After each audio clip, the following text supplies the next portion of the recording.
क्या आप जानते हैं 36 लाख ओम नमः शिवाय मंत्र जाप करने के बाद क्या होता है? यदि आप नहीं जानते हैं तो देखते रहिए पूरा वीडियो।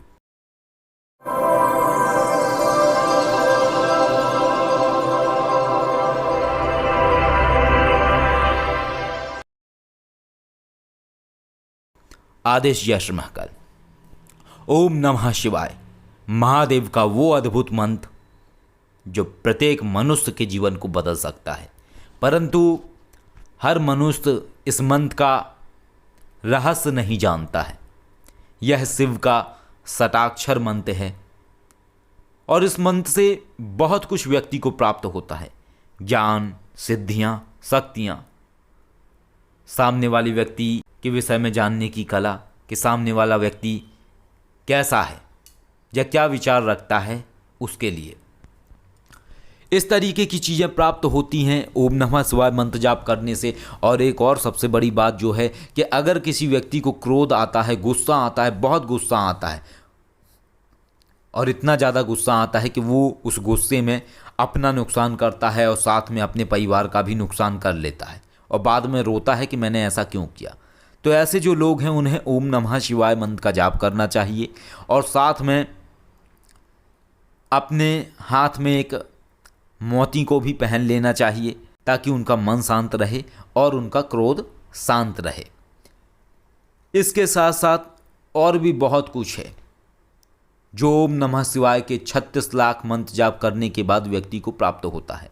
यदि कोई भी मनुष्य 36 लाख ओम नमः शिवाय मंत्र जाप कर ले तो उस व्यक्ति के ऊपर कोई भी तंत्र मंत्र नहीं चलते हैं।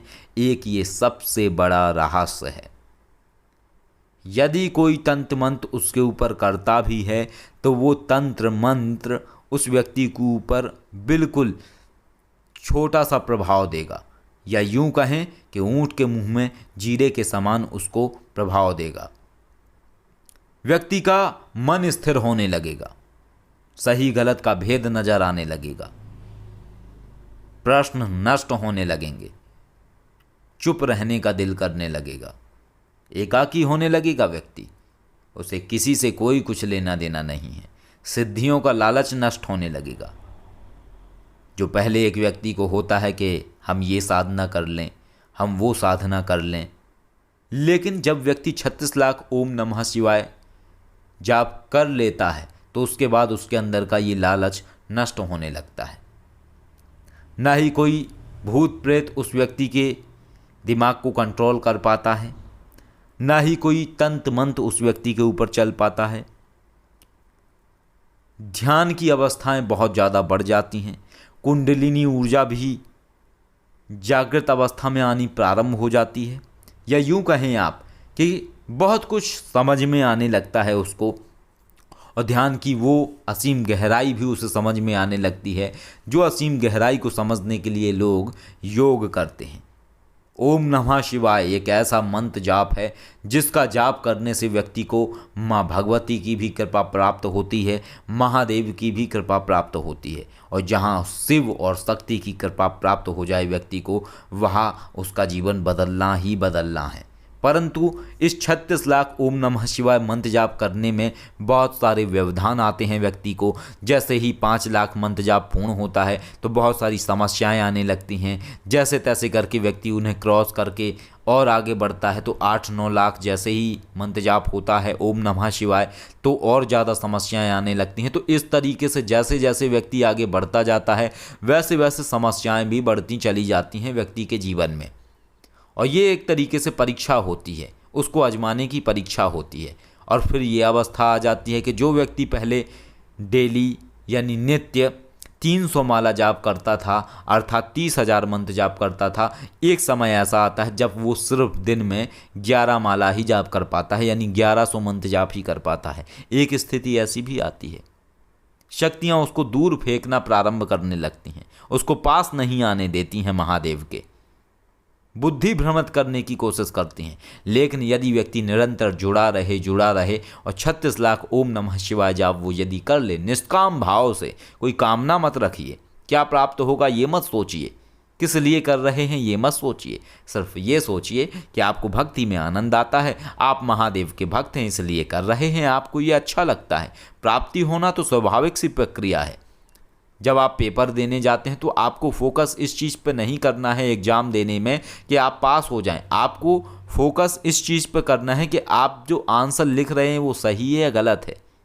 आपको सिर्फ करने पर ध्यान देना है, रिजल्ट तो अपने आप आ ही जाएगा यदि आप सही हैं।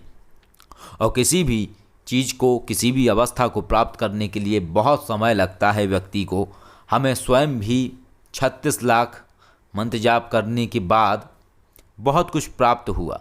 शिवकेशी जी ने भी 36 लाख ओम नमः शिवाय मंत्र जाप का अनुष्ठान किया हमारे साथ, उन्हें भी बहुत कुछ प्राप्त हुआ।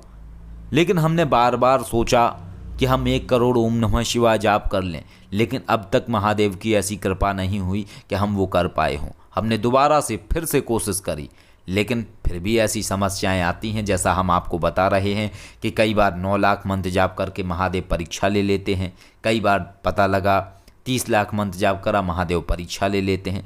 तो इस तरीके की परीक्षाएं बढ़ती जाती हैं, सब कुछ होता है। और जो व्यक्ति 1 करोड़ ओम नमः शिवाय मंत्र जाप कर ले उसके तो कहने ही क्या, आप ये कहिए कि आत्मज्ञान प्रकट होने लगेगा व्यक्ति के अंदर। आवाज़ से आपको पता लगने लगेगा, उसके विचार और स्वभाव से पता लगने लगेगा। आज हम जिस पड़ाव पर हैं, हमारा जो अपना ज्ञान है, सिर्फ हम 36 लाख ओम नमः शिवाय मंत्र जाप कर चुके हैं और आज ये हम अवस्था महसूस कर रहे हैं। यदि आप इतना कर लेंगे तो बहुत कुछ आपको प्राप्त हो जाएगा। लेकिन एक समय अवधि के साथ यदि कोई व्यक्ति कहता है कि उसने 1 करोड़ मंत्र जाप कर लिया है ओम नमः शिवाय, तो आप देखिए पहले उनको। यदि आपको उनके अंदर ज्ञान दिख रहा है तब आप समझ जाइए कि वाकई में उन्होंने कर लिए। यदि उनके अंदर आपको ज्ञान नहीं दिख रहा है, उनके अंदर आपको वो अवस्था ही नहीं दिख रही है जो 1 करोड़ मंत्र जाप करने के बाद होती है, तो आप समझ जाइए कि वो झूठ बोल रहे हैं। इस बात में कोई आधार नहीं है।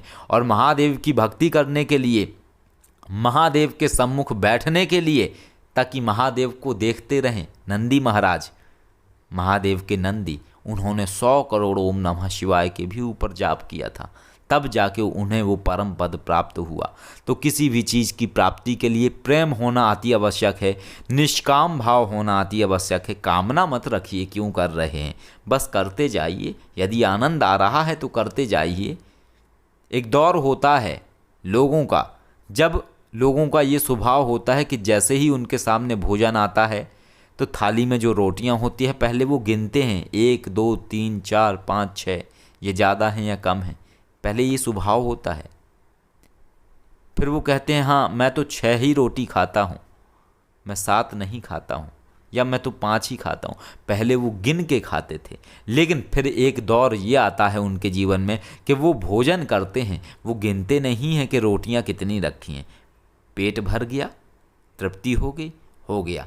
फिर चाहे तृप्ति 4 रोटी में हो जाए, चाहे फिर तृप्ति 10 रोटी में हो, वो गिनते नहीं हैं। तो ऐसे ही एक अवस्था व्यक्ति की आती है, और इसी अवस्था को आप कह सकते हैं उदाहरण के आधार पर कि निष्काम भाव हो जाना। जब आप निष्काम भाव हो जाएंगे तो अपने आप से आपको आनंद आने लगेगा, आप उलझेंगे नहीं, उलझन में नहीं फंसेंगे। लेकिन एक और सबसे बड़ी बात कही जाती है कि आपको मंत्र जाप माला से करना चाहिए, गिन के करना चाहिए। क्यों करना चाहिए? क्यों करना चाहिए मंत्र जाप को गिन के? इसलिए करना चाहिए क्योंकि मनुष्य का स्वभाव है, उगता जल्दी जाता है। आज व्यक्ति ने 30,000 मंत्र जाप कर लिया एक दिन में, अगले दिन जब वो बैठेगा, यदि वो बिना माला के बैठा है तो 200 माला करके ही उसको लगेगा हमने तो बहुत कर लिया है। लेकिन इसका कोई उसके पास पैमाना नहीं होगा ना कि उसने कर कितना लिया है। इसीलिए माला दी जाती है कि कहीं ऐसा ना हो वो अपने विचारों में ही उलझ के जितना वो कर रहा था उतना ही ना करे। तो उसको ये याद रहेगा कि मैं जब रोज़ 30,000 जाप करना है तो मुझे करना ही है, चाहे जैसे बने करना ही है। इसलिए मंत्र को याद रख के किया जाता है कितना जाप कर रहे हैं, इसीलिए माला का प्रयोग होता है। इसलिए नियम कायदे बनाए गए हैं ताकि व्यक्ति समझ सके, क्योंकि व्यक्ति का तो स्वभाव है, व्यक्ति का स्वभाव है सरलता को खोजना। जब जाप करता है व्यक्ति मंत्रों का, पैरों में दर्द होता है तो मन करता है उठ जाए, साधना से उठ जाए।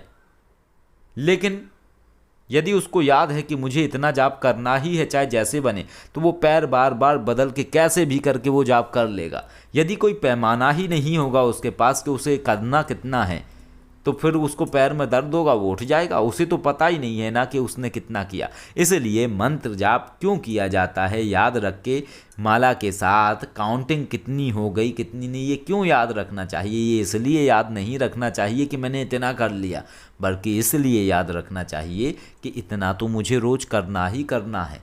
इसको शामिल करने के लिए होता है, ये एक क्रम होता है, ये एक नियम होता है, ये एक कायदा होता है जिसको समझने के लिए प्रयोग किया जाता है। तो इस तरीके से ओम नमः शिवाय 36 लाख मंत्र जाप करने के बाद व्यक्ति के जीवन में बदलाव आता है, ज्ञान प्रकट होता है, अंतःकरण का ज्ञान व्यक्ति को प्रकट होने लगता है। व्यक्ति समझने लगता है कि क्या सही है, क्या गलत है, क्या सत्य है, क्या असत्य है। और जो एक सत्य की खोज जिसे कहा जाता है वो स्वतः समझ में आने लगती है, क्योंकि जिसने भी पाया अंदर ही पाया, बाहर कुछ ना पाया। लेकिन अंदर पाने के लिए समझना जरूरी है, क्योंकि अगर आप शरीर के अंदर को अंदर समझते हैं तो अंदर क्या है, कुछ भी नहीं है, मांस है, हड्डियां हैं, एक दिल है, बस यही है। और भी बहुत सारी चीज़ें हैं, वो शरीर के अंग हैं, लेकिन अंदर क्या है, कुछ भी नहीं है, अंधेरा है। क्योंकि अंदर सब कुछ होता तो डॉक्टर आपको ये ना बता देता कि तुम्हारे शरीर में ये अंदर है। लेकिन ये जो अंदर है ये अंतःकरण वाला अंदर है, ये शरीर के अंदर नहीं है। लेकिन आंखें बंद करने के बाद जो अंदर महसूस होता है, अंदर का अर्थ है अंधकार। उस अंधकार का प्रवेश, जो अंधकार आपको परमात्मा से जोड़ता है, बाहरी दुनिया से कटाव, उस दुनिया में प्रवेश। और गरुड़ पुराण में कहा जाता है कि व्यक्ति के शरीर से ही सूक्ष्म आयामों के मार्ग बनाए गए हैं, जिससे व्यक्ति उन आयामों की यात्रा कर सकता है। और ये संभव है, लेकिन ये संभव जब ही है जब व्यक्ति अंतःकरण को समझने के योग्य हो जाए। आदेश। जय श्री महाकाल।